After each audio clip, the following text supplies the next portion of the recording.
So hello friends and welcome again at Beta classes where you there we, जहां आप वहां हम। तो जैसे कि आप सब लोग जानते हैं, हमारे साथ रियाज भारद्वाज यहाँ पे आपकी क्लास चल रही है हिस्ट्री ऑब्जेक्टिव एग्जाम के लिए। अभी हम यहाँ पे क्लास जो है वो स्टार्ट कर चुके हैं। कल की क्लास में हमने जो था वो बेसिक देखा था हिस्ट्री का। आज भी हम थोड़ा सा बेसिक लेंगे। कल की क्लास यानी कि जो इससे पहले की जो क्लास थी उसमें हमने एविडेंस छोड़ दिया था, तो एविडेंस आज हम कंप्लीट करने के बाद फिर हम आज स्टार्ट करेंगे प्री हिस्टोरिकल एज यानी कि प्रागैतिहासिक काल। तो जैसे कि अगर जो मैं आपको बताऊं तो हिस्ट्री के साथ साथ एक हफ्ते में 6 डेज है, ठीक है ना। 6 डेज के 6 डेज तो आपकी बीए फर्स्ट ईयर की क्लास चल रही है, गामा क्लासेस, और साथ ही साथ आपकी बीटा क्लासेस पे हिस्ट्री चल रही है 3 दिन, और 3 दिन रीजनिंग चल रही है। वो आप टाइम टेबल देख लीजिए, ठीक है ना। टाइम टेबल की जो वीडियो है वो आपके पास होंगी, या फिर आप हमें व्हाट्सएप ग्रुप में आप ज्वाइन कर सकते हैं, इंस्टाग्राम पे देख सकते हैं, सब डिस्क्रिप्शन में हम लिंक आपको प्रोवाइड करा देते हैं, ठीक है ना। चलिए आप एक बार टाइम टेबल देख लीजिए, वैसे मैंने यहाँ पे दिखा दिया है, आप देख लीजिए, ठीक है ना। चलिए फिर हम अगर जो कल की क्लास की बात करें, कल की क्लास में मैंने आपको कुछ एविडेंस वगैरह बताए थे, वो सॉरी एविडेंस करो, कुछ बेसिक कराया था। बेसिक के साथ साथ मैंने आपको बता दिया था कि हमने जो हमारी जो एंशिएंट हिस्ट्री है, इंडियन एंशिएंट हिस्ट्री है, तो 3 पार्ट्स में डिवाइड करा है। आपका pre historical age, proto historical age और आपका हिस्टोरिकल एज, यानी कि प्राग ऐतिहासिक काल, आद ऐतिहासिक काल और ऐतिहासिक काल।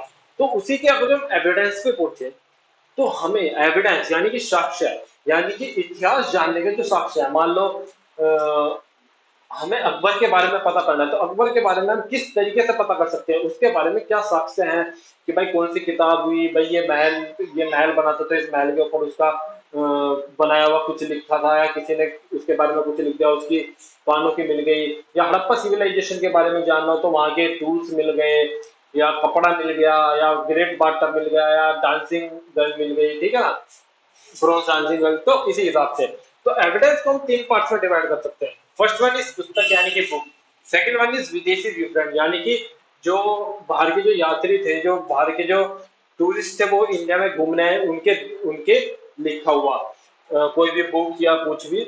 उसके बाद पुरातात्विक साक्ष्य यानी कि आर्कोलॉजिकल साइट से जो कोई भी वस्तु हमें यहाँ से प्राप्त होती है। इनमें आपके सिक्के आ सकते हैं, बर्तन आ सकते हैं, टूल्स आ सकते हैं, कुछ भी कपड़ा आ सकता है, अनाज आ सकते हैं, कुछ भी, ठीक है ना। चलिए फिर पुस्तकों के सबसे पहले हम यहाँ देखते हैं एविडेंस में पुस्तक।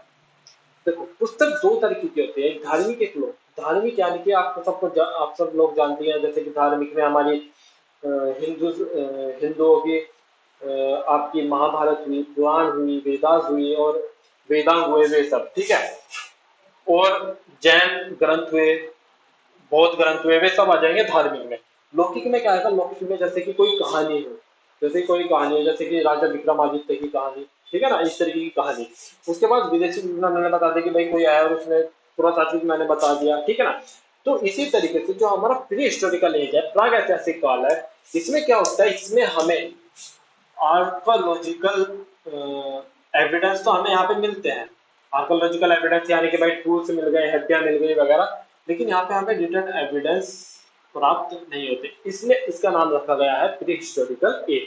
प्री हिस्टोरिकल एज में हम हड़प्पा सिविलाइजेशन से पहले की बात करेंगे कि भाई किस तरीके से जीवन जो है वो आराम आराम से अस्तित्व में आता रहा।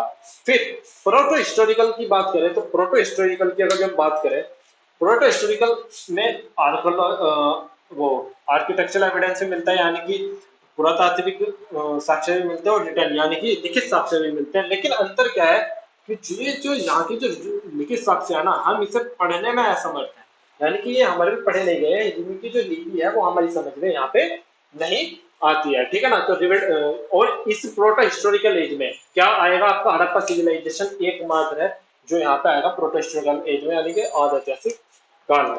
उसके बाद third one is historical age यानी कि आपका ऐतिहासिक काल। इसका आर्किटेक्चरल और रिटर्न यानी कि आपका पुरातात्विक और लिखित दोनों ही साक्ष्य में प्राप्त होते हैं, और लिखित साक्ष्य यहाँ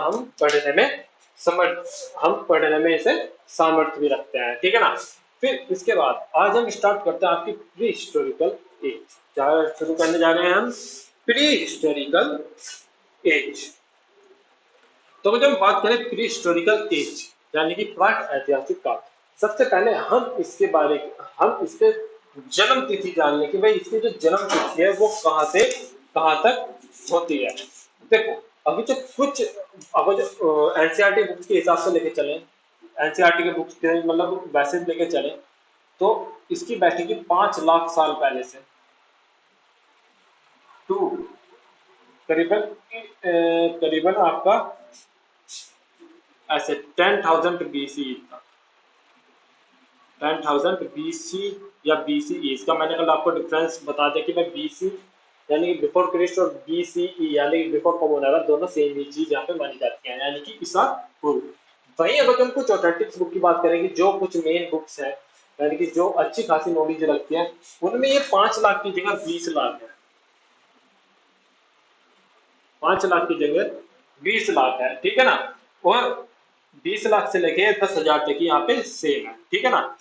अब मैं आपको एक चीज यहाँ पे बता दूं, देखो यहाँ पे आप ये देख रहे हैं 10,000 BC में खत्म हो रहा है, यहीं पे आपको क्या देखने को मिलेगा कि हड़प्पा सिविलाइजेशन भी करीबन 12,000 BC से स्टार्ट हो जा रही है। तो इसमें क्या है, एक चीज का ध्यान रखना, जो डेवलपमेंट होता है ना वो हर जगह एक साथ में नहीं हो रहा। मान लीजिए इंडिया की ही बात कर लो, इंडिया की ही बात कर लो, इंडिया का इंडिया की छोड़ा हमारे मुजफ्फरनगर की बात कर लो, मैं मुजफ्फरनगर से हूँ, तो मुजफ्फरनगर की बात कर लो, तो ये मुजफ्फरनगर शहर है, ये सिटी है, और ये मुजफ्फरनगर का एक गांव है, ठीक है ना, ये एक विलेज है। तो एक चीज बताओ, अरे चलो छोड़ो, सिंपल सा, ये हमारे देश की राजधानी, हमारे देश की राजधानी क्या है, दिल्ली। ये मेरा शहर है, क्या है, मुजफ्फरनगर, एंड मजहर यहाँ पे कोड होता है, ठीक है ना। तो एक चीज बताओ, डेवलपमेंट जितनी स्पीड से दिल्ली में हो जाएगा, क्या उतनी स्पीड से मुजफ्फरनगर में हो जाएगा, कभी नहीं होगा। अगर जो दिल्ली में आज की तारीख में 5G आ जाए ना, तो मुजफ्फरनगर तक आते आते करीबन 5 साल लग जाएंगे मेरे भाई। आज भी आप विश्वास नहीं मानोगे, इंडिया के अंदर ऐसे ऐसे देश है जहां आप अभी बैठ के 4G यूज कर रहे हैं ना, बहुत से जगह इंडिया में, सॉरी इंडिया में देश नहीं, सॉरी भाई गलती हो गई, इंडिया खुद ही एक देश है। इंडिया के अंदर ऐसे ऐसे प्लेसेस है जहां आप सोच भी नहीं सकते, वहां पे कॉलिंग नेटवर्क नहीं आते, ठीक है ना। कहाँ तो आप बैठे बैठे 4G 5G यूज कर रहे हो, और कहाँ पे आपकी मोबाइल के नेटवर्क भी नहीं आ रहे हैं। तो इस चीज का ध्यान रखना। तो डेट आपस में मिक्स होकर चलेंगी, प्री हिस्टोरिकल एज की, उसके बाद प्रोटो हिस्टोरिकल एज देखेंगे कि इसमें मिक्स होकर चल जाएगी।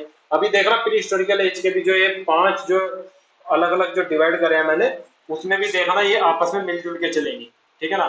तो क्या देखो, इसी एज में आग की खोज हो चुकी थी, प्री हिस्टोरिकल एज में, लेकिन आग की जब खोज हुई ना, तो मान लो भाई यहाँ तो खोज हो गई, लेकिन इसी के इसी के साथ साथ ये भी चल रहा है, लेकिन यहाँ नहीं हुई, क्यों नहीं हुई भाई, सिंपल सी बात है, यहाँ पे इस वजह से नहीं हुई क्योंकि प्लेसेस का अंतर हो गया, वो दूसरे प्लेस में है, ये दूसरे प्लेस में है, तो वहां तक डेवलपमेंट वो नहीं पहुंच पाया। चलिए फिर अब हम बात करते हैं बिना टाइम गवाए, फिर हिस्टोरिकल एज हमारे दो पार्ट में डिवाइड होती है। First one is stone age and second one is metal age, यानी कि पत्थरों का काल, और मेटल यानी कि लोहो तो नहीं बोलेंगे, मेटल को क्या बोलूं यार, मेटल को मेटल ही बोल रहे हैं, मेटल मेटल एज, ठीक है ना।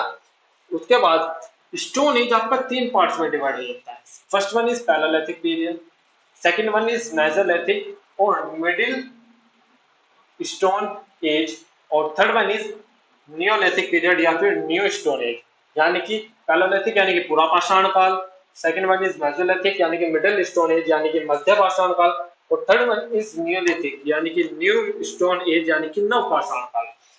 दूसरे पहुंचते हैं मेटल में। मेटल में कैथोलिक पीरियड, कैथोलिक पीरियड और मेगालिथिक पीरियड। देखो त्रम पाषाण काल और महापाषाण काल, इनका मैं आपको छोटा सा एक वो बता देता हूँ। यहाँ पे हो गया त्रम, यहाँ पे हो गया पाषाण, यहाँ पे हो गया महा, यहाँ पे हो गया पाषाण। पाषाण का मीन्स यहाँ से है पत्थर, पाषाण का मीन्स यहाँ से है पत्थर, ठीक है ना। और त्रम का यहाँ पे मीन्स है मेटल। अब यहाँ पे त्रम पाषाण काल इसे क्यों कहा गया, क्योंकि इस एज में मेटल का जो था अस्तित्व वो ज्यादा हो गया, यानी कि यहाँ पे जो मेटल को इंपॉर्टेंस है वो ज्यादा मिलने लगी पत्थरों से, ठीक है। टूल सब मेटल के होने लगे पत्थरों की जगह, इस वजह से। मेगालिथिक यानी कि महा यानी कि बड़ा, पाषाण यानी कि पत्थर, बड़े बड़े पत्थरों का काल मेगालिथिक पीरियड यहाँ पे बोला गया, ठीक है ना। भाई मेटल यहाँ पे भी था लेकिन बड़े बड़े पत्थर यहाँ पे मिलने लग गए थे, तो इसलिए इसे बोला गया मेगालिथिक पीरियड। ठीक है ना। देख लो एक बार, आप स्क्रीनशॉट ले लो। ठीक है, स्क्रीनशॉट ले लो।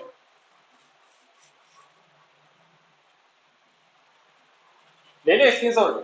तो अब हम आज की क्लास में, अब हम आज इतना ही देखेंगे, 10 से 11 मिनट की रोज क्लास, 10 से 11 मिनट या 15 15 मिनट या 20 मिनट की क्लास लिया करेंगे।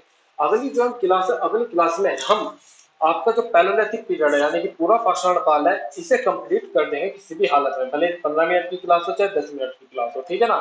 इसे में मैं आपको एक क्वेश्चन आता है बहुत मिलता मतलब ज्यादा हद तक बिल्कुल सेम सा होता है, उस क्वेश्चन को मैं आपको सोल्व करवा दूंगा यहीं पे। ठीक है ना। उसमें आपको बिल्कुल टिप्स पे रटवा दूंगा, उसमें कोई आपको दिक्कत नहीं होगी। देखो अभी यहाँ पे थोड़ा रटने का काम चला है क्योंकि यहाँ पे कहानियां नहीं है, थोड़ी सी कहानी है वो मैं बता दूंगा, समझा दूंगा। ठीक है ना। यहाँ पे कहानी नहीं है, कहानी स्टार्ट होगी हड़प्पन सिविलाइजेशन से, और मजा भी हड़प्पन सिविलाइजेशन से ही पढ़ने में आएगा। तो आज के लिए इतना ही, आराम आराम से आगे चलते हुए चलेंगे, आप पे वजन ना पड़े इस वजह से। ठीक है ना। आज के लिए इतना ही। होपफुली आप सब मास्क लगा रहे होंगे बाहर जाते वक्त। और भाई हमारी ऑनलाइन और ऑफलाइन क्लासेस दोनों ही स्टार्ट हो चुकी हैं। आप हमें कांटेक्ट कर सकते हैं, जहां भी आपका प्लेस होगा जो वहां पे ऑफलाइन क्लासेस होंगी तो मैं आपको बता दूंगा। साथ ही साथ हमारे डाउट सीजन भी आप ले सकते हैं, जो दो बिल्कुल फ्री होंगे, जो दो डाउट सीजन है वो बिल्कुल फ्री होंगे। उसके बाद आपको पर मिनट 50 पैसे आपको देने होंगे, जिस भी टीचर से आप पढ़ना चाहेंगे। तो आज के लिए इतना ही है। Thank you, have a nice day, have a good day.